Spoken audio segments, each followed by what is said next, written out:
This is how it's like when you're meditating, I guess. Well, yes, this is it, right? You're trying to meditate, and all you want is like a little bit of peace and quiet, and the ice cream van goes off, and neighbors are knocking. So it's it's kind of it's like that. It's crazy, isn't it? Yeah, The monkey mind. monkey mind. It's all over the place, and it just wants to be rushing around. Yeah. Hi, and welcome to Zenmind podcast. I'm Nitima Priya here, and together with my colleagues, we talk about the benefits of mindfulness, meditation, and compassion benefiting mental health.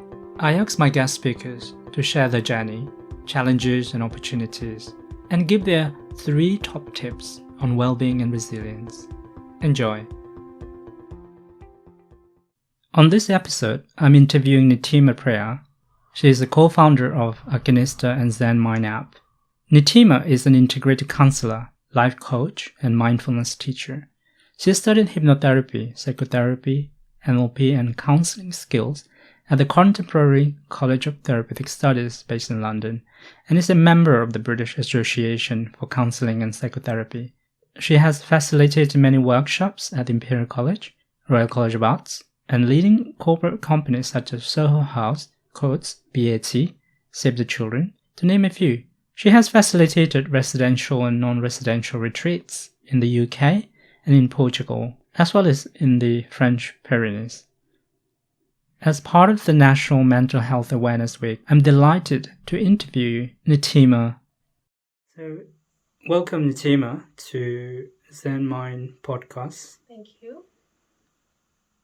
Can you share how did you first encounter meditation?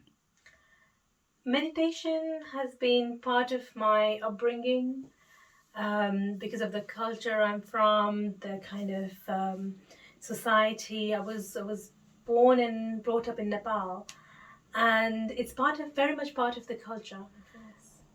Mm-hmm. And what was it like meditating for the first time?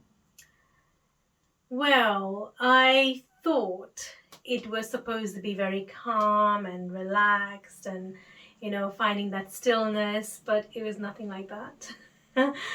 It was crazy. And the moment I sat down, I heard my dad hoovering and my mum was cooking and I could hear all this sound, and all I could think about was, why aren't they stopping? I'm trying to meditate. I just need some peace and quiet in this space. So I could feel myself getting even more frustrated and agitated. So that was, not an easy first time meditation. So this week is National Mental Health Awareness Week, and the theme is on nature. What are your 3 top tips? Again, need some ice cream then. Yeah, I think we might as well get some ice cream. Not quite the weather, but well, there's been a lot of research that shows spending time with the nature actually improves your mental health and mental awareness.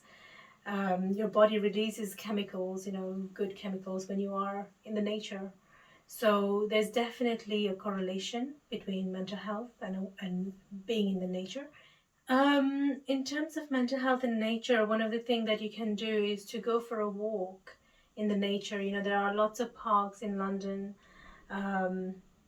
Even if it's for 10 to 15 minutes, it doesn't have to be half an hour. If you're someone who's very tight with your schedule, it's important that you do, physically take yourself out and be with the nature. Just walk, notice the green grass, the trees, noticing the different shades, and just getting active, getting your body to move really helps you to release some of those tension and stress we physically hold on to the body.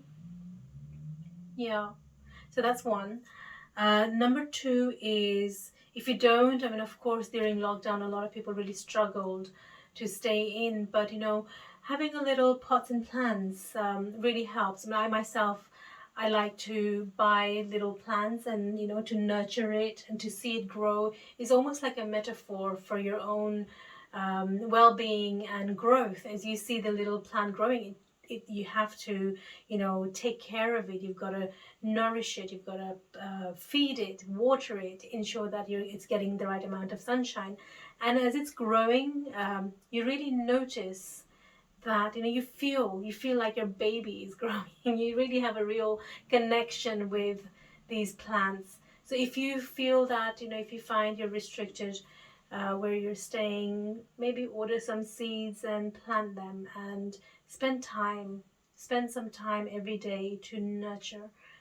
Can be a really, really good metaphor for yourself as well, for your growth, and good for your mental health to to feel the soil, to see and to just be in that vibe, in that energy of plants. They're living beings. So yeah. The third would be something that I do. I like doing.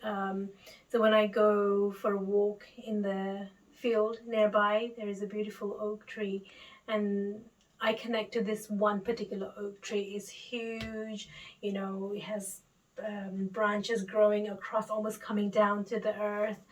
And I like spending some time just standing and touching and feeling it and just connecting with the vibe, the energy of this tree, and just sitting with it, feeling how grounded it is, and taking a moment to ground yourself as well. And if I may say, it also helps to walk bare feet on the grass to discharge any negative emotions and energy that you might be holding. So spending some time bare feet. I like to do it first thing in the morning because it's so nice and fresh, but you can do it any time of the day. And just getting that sense, that contact with the nature, the grass, the earth, or the water, feels really good and nourishing and just refreshing. So I would highly recommend you to do that. Thank you, Nitima, for your time. You're welcome. And we look forward to hearing from you more. Sure. If you like listening to our podcasts and our interviews with leading experts, please subscribe to our channel and continue to receive updates.